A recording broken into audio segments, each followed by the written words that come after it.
Hello friends, welcome back to my YouTube channel. तो आज की वीडियो में हम H P J T TET नवंबर 2023 में पूछे जाने वाले मैथ के क्वेश्चंस को सोल्व करेंगे। तो चलिए अब हम अपनी वीडियो को बिना समय गवाए जो है शुरू करते हैं।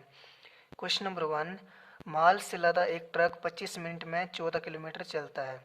यदि चाल बही रहे तो वे 5 घंटे में कितनी दूरी तय करेगा। तो इस क्वेश्चन में टाइम दिया है 25 मिनट और दूरी दी है 14 किलोमीटर की, ठीक है।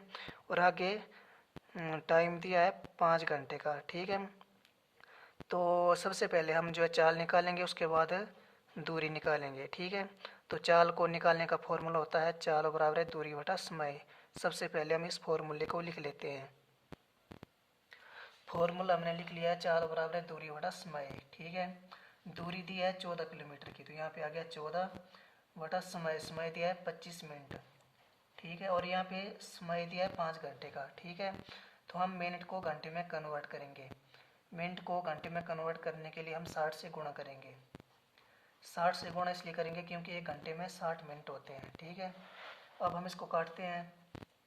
5 5 25 और 12 5 60। अब आया हमारे पास 14 गुणा 12 बटा 5।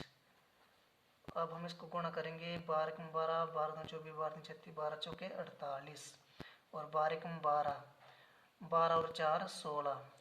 यहाँ पे आया 168 बटा 5। ये हमारे पास चाल निकल के आ गई है, ठीक है। आगे बताया है यदि चाल बही रहे तो वे 5 घंटे में कितनी दूरी तय करेगा। अब हमने दूरी निकालनी है, ठीक है। तो दूरी को निकालने का भी यही फॉर्मूला होता है। इसी फॉर्मूले को हम सबसे पहले लिख लेते हैं। फॉर्मूला हमने लिख लिया है चाल बराबर है दूरी बटा समय।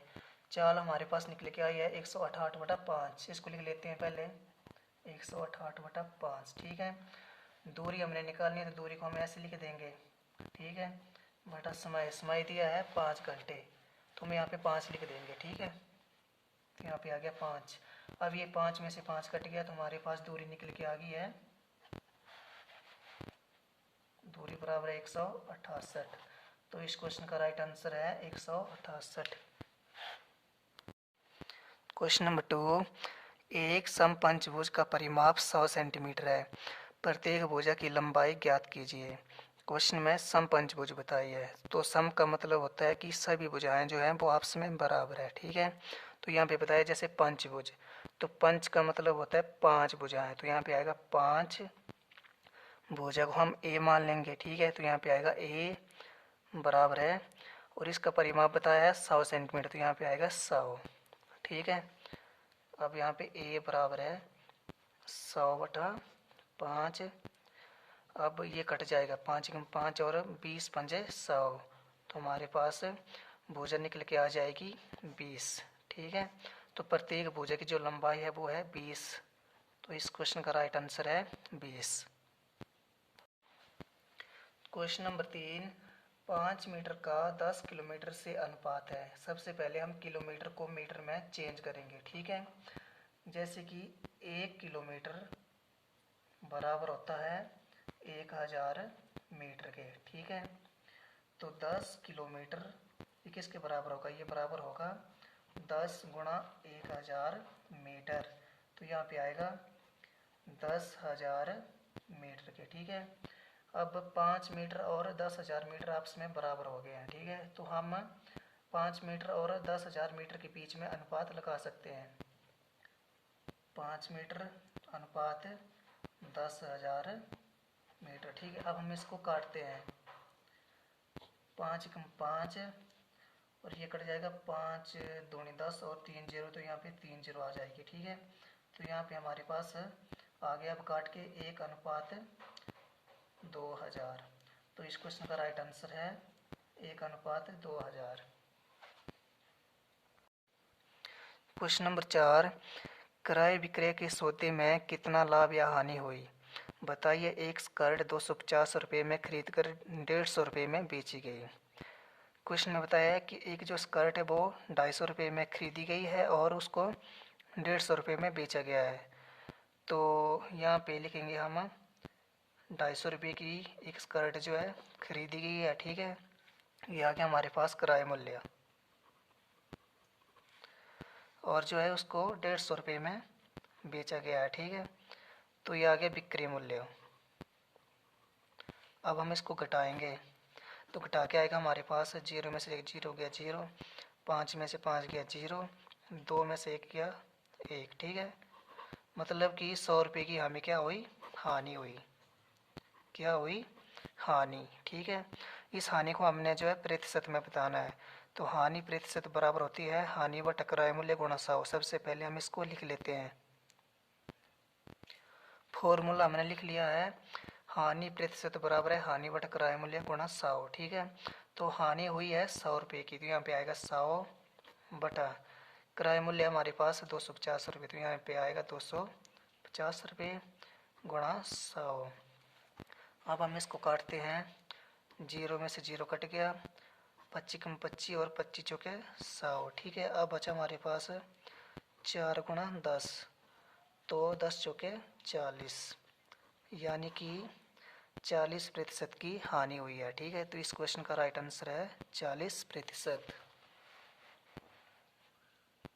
क्वेश्चन नंबर 5, ए की घात m बटा ए की घात n, ये किसके बराबर होता है? तो ये बराबर होता है ए की घात m माइनस n। तो इस क्वेश्चन का राइट आंसर है ए की घात m माइनस n। ठीक है,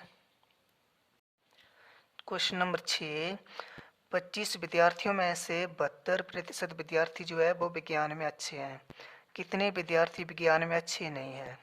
तो क्वेश्चन में बताया है कि टोटल विद्यार्थी है 25 और उनमें से 72% विद्यार्थी जो है वो विज्ञान में अच्छे हैं। ठीक है, और जो है कितने विद्यार्थी हैं जो कि विज्ञान में अच्छे नहीं हैं, हमने यही ज्ञात करना है। ठीक है, मान लीजिए कि कक्षा में जो है 100% विद्यार्थी है। ठीक है, उसमें से अगर 72% विद्यार्थी कैसे हैं, विज्ञान में अच्छे हैं। ठीक है, तो यहाँ पे लिखेंगे विज्ञान में अच्छे हैं। ठीक है, और 100 में से अब 72 को हम घटाएंगे तो कितना आएगा, तो घटाएंगे तो यहाँ पे आएगा हमारे पास 28%। तो 28% विद्यार्थी ऐसे होंगे जो कि विज्ञान में अच्छे नहीं होंगे। तो यहाँ पे लिखेंगे विज्ञान में अच्छे नहीं है। ठीक है, तो कक्षा में जो है टोटल विद्यार्थी है 25, तो यहाँ पे लिखेंगे हम 25 मल्टीप्लाई कितने अच्छे नहीं है, तो 28% नहीं, तो यहाँ पे आएगा 28। ठीक है, प्रतिशत का नीचे आ जाएगा 100। अब हम इसको काटते हैं, 25 कम 25, 25 चौके 100। ठीक है, 4 एकम 4 और 7 चौके 28, तो ये हमारे पास काट के आया है 7। तो 7 विद्यार्थी ऐसे हैं जो कि विज्ञान में अच्छे नहीं है। तो इस क्वेश्चन का राइट आंसर है 7। क्वेश्चन नंबर 7, 72 किताबों का भार 9 kg है, तो 40 किताबों का भार कितना होगा? तो हम लिखेंगे सबसे पहले 72 किताबों का भार, 72 किताबों का भार कितना दिया है, 9 kg।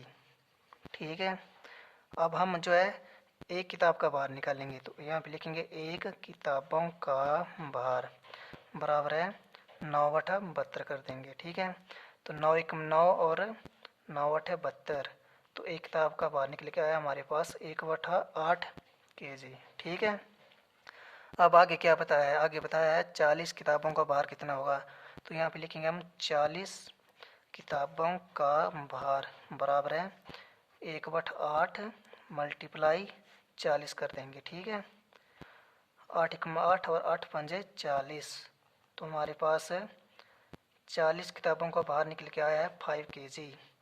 तो इस क्वेश्चन का राइट आंसर है 5 kg। क्वेश्चन नंबर 8, 7 की घात 1 बटा 5 बटा 7 की घात 1 बटा 3। तो ये जो क्वेश्चन दिया है वो दिया है ए की घात m बटा ए की घात n के रूप में दिया है। ठीक है, तो ये बराबर होता है ए की घात m माइनस n के बराबर होता है। ठीक है, तो इस फॉर्मूले के माध्यम से हम इस क्वेश्चन को सॉल्व करेंगे। तो ए का मान है 7, तो यहाँ पे आ गया 7, m का मान है 1 बटा 5, तो यहाँ पे आ गया 1 बटा 5, ये माइनस, तो यहाँ पे आ गया माइनस, n का मान है 1/3, तो यहाँ पे आ गया 1/3। ठीक है। अब 7 का 7 आ गया, 3 एकम 3, यहाँ पे आ गया 3, 5 एकम 5, यहाँ पे आ गया माइनस, और यहाँ पे आ गया 5 बटा 5 तियाँ 15। ठीक है। अब 5 में से 3 के तो यहाँ पे बचे 2 और माइनस के 2, क्योंकि बड़ी संख्या पे माइनस लगा है। ठीक है। -2/15, और यहाँ पे आ गया ये 7। इस क्वेश्चन का राइट आंसर है 7 की घात -2/15 आंसर। क्वेश्चन नंबर 9, 2 से 12 तक की प्राकृतिक संख्याएं लिखिए, इनमें से कौन भिन्न अभाज्य संख्याएं प्रदर्शित करेगी। तो प्राकृतिक संख्या वे होती है जो 1 से शुरू होती है। ठीक है। तो क्वेश्चन में बताया है 2 से 12 तक की प्राकृतिक संख्याएं, तो हम सबसे पहले 2 से लेकर 12 तक की सभी संख्याएं लिख लेते हैं। 2, 3, 4, 5, 6, 7, 8, 9, 10, 11 और 12। ठीक है। तो आगे बताया है इनमें से कौन भिन्न अभाज्य संख्याएं प्रदर्शित करेगी। अब हमने देखना है कि इनमें से कौन कौन सी संख्याएं जो कि अभाज्य संख्या हैं। जैसे कि अभाज्य संख्या वो होती है जो अपने आप से भाग होती है। ठीक है। जैसे कि पहली ये आ गई, दूसरी अभाज्य संख्या ये आ गई, तीसरी ये आ गई, चौथी ये आ गई, पांचवी ये आ गई है। ठीक है। तो टोटल हमारे पास अभाज्य संख्या है 5। ठीक है। लेकिन अब प्रश्न में बताया है कि इनको भिन्न के रूप में लिखना है। तो टोटल अभाज्य संख्या आ गई 5, तो यहाँ पे लिखेंगे हम 5 बटा टोटल संख्या कितनी है 1, 2, 3, 4, 5, 6, 7, 8, 9, 10, 11, 11 संख्या। ठीक है। यहाँ पे लिख देंगे 11। तो इस क्वेश्चन का राइट आंसर है 5/11। ठीक है। क्वेश्चन नंबर 10, एक बर्तन में 4 लीटर 500 मिलीलीटर दही है, 25 मिलीलीटर धारिता वाले कितने गिलासों में इसे भरा जा सकता है। तो सबसे पहले हम लीटर को मिलीलीटर में चेंज करेंगे। ठीक है। तो 1 लीटर जो है वो बराबर होता है 1000 मिलीलीटर के बराबर होता है। ठीक है। तो 4 लीटर किसके बराबर होगा, 4 लीटर बराबर होगा 4 गुणा 1000 मिलीलीटर, तो यहाँ पे आएगा 4000 मिलीलीटर। ठीक है। अब हम 4 लीटर की जगह लिखेंगे 4000 मिलीलीटर, तो यहाँ पे आएगा 4000 मिलीलीटर प्लस 500 मिलीलीटर। ठीक है। तो ये आ गया हमारे पास टोटल 4500 मिलीलीटर। ठीक है। तो अब ये 4500 मिलीलीटर जो है वो 25 मिलीलीटर के बराबर हो गया है। ठीक है। 25 मिलीलीटर के बराबर हो गया। ठीक है। तो यहाँ पे 4500 मिलीलीटर बराबर है 25 मिलीलीटर आ गया। ठीक है। अब हम इसको काटते हैं, 25 कम 25 और यहाँ पे बचा 20 और ये 0 लग गया, तो यहाँ हो गया 200, 25 8 200 और ये 0। ठीक है। तो हमारे पास टोटल काट के आया है 180 मिलीलीटर। तो इस क्वेश्चन का राइट आंसर है 180 मिलीलीटर, जो है 25 मिलीलीटर धारिता वाले गिलासों में जो है इसे 180 मिलीलीटर में भरा जा सकता है। क्वेश्चन नंबर 11, एक क्रिकेट मैच में एक महिला बल्लेबाज द्वारा खेली गई 30 गेंदों में से 6 बार चौका मारती है, चौका न मारे जाने की प्रायिकता क्या होगी। तो सबसे पहले हम लिखेंगे खेली गई कुल गेंदें, खेली गई कुल गेंदें। ठीक है। 30 गेंदें खेली, तो यहाँ पे लिखेंगे 30। अब मारा गया चौका, मारा गया चौका, तो कितनी गेंदों पे चौका मारा है, तो मारा है 6 गेंदों पे। ठीक है। तो यहाँ पे लिखेंगे 6। अब हम 30 में से 6 को कम कर देंगे, तो हमारे पास आएगा 24। ठीक है। 24 गेंदें ऐसी है जिस पे चौका नहीं मारा है। ठीक है। तो यहाँ पे लिखेंगे हम 24/30। 24 गेंदें ऐसी है जिस पे चौका नहीं मारा है और कुल गेंदें 30, तो यहाँ पे आएगा 30। ठीक है। तो क्वेश्चन में यही पूछा है कि चौका ना मारे जाने की प्रायिकता क्या होगी। तो इस क्वेश्चन का राइट आंसर है 24/30 answer. Question number 12 minus 7x+1। तो इस टाइप के क्वेश्चन में हम पहली वाली संख्या और लास्ट वाली संख्या को गुणा करते हैं सबसे पहले, ठीक है। पहली संख्या है 12, दूसरी संख्या है लास्ट वाली संख्या 1।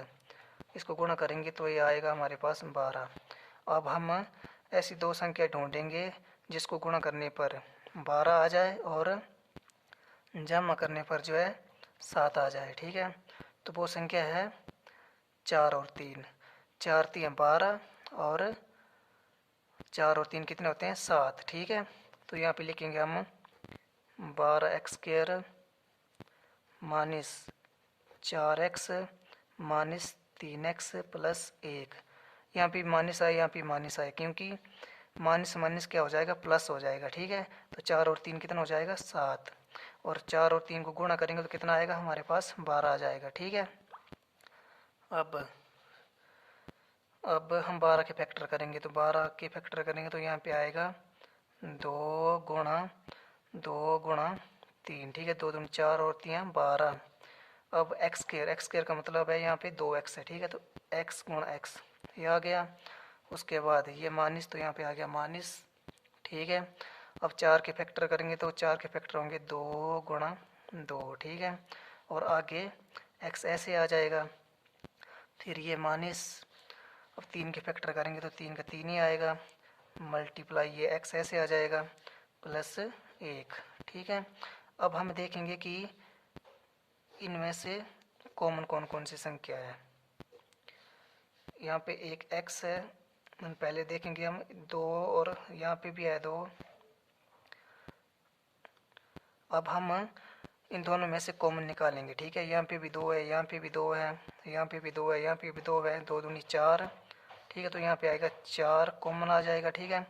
यहाँ पे भी x और यहाँ भी x है, तो यहाँ पे 4x जो है कॉमन आ जाएगा, ठीक है। अब ब्रैकेट लगाएंगे। अब बचा हमारे पास 3 और ये x बचा, ठीक है। और ये वाला माइनस, उसके बाद कुछ नहीं बचा तो यहाँ पे 1 लिख सकते हैं, ठीक है। अब ये वाला माइनस यहाँ पे आ गया। अब इसमें देखेंगे कॉमन कुछ नहीं है तो यहाँ पे आ जाएगा 1। अब क्या बचा हमारे पास 3 और ये x और ये प्लस माइनस माइनस हो जाएगा और 1, ठीक है। यहाँ पे आगे 0 लगा सकते हैं ऐसे। अब ब्रैकेट वाली संख्या को लिखेंगे 3x माइनस 1, और यहाँ पे आएगा 4x और ये वाला -1, ठीक है। तो इस क्वेश्चन का राइट आंसर यही है। अगर नीचे सॉल्व करना तो नीचे भी हो जाएगा। 3x माइनस 1 बराबर है 0, 4x माइनस 1 बराबर है 0, 3x बराबर है 1, 4x बराबर है 1, x बराबर है 1/3 और x बराबर है 1/4। लेकिन जो टैट में पूछे तो वहाँ पर आंसर में जो है यही बताया था, ठीक है।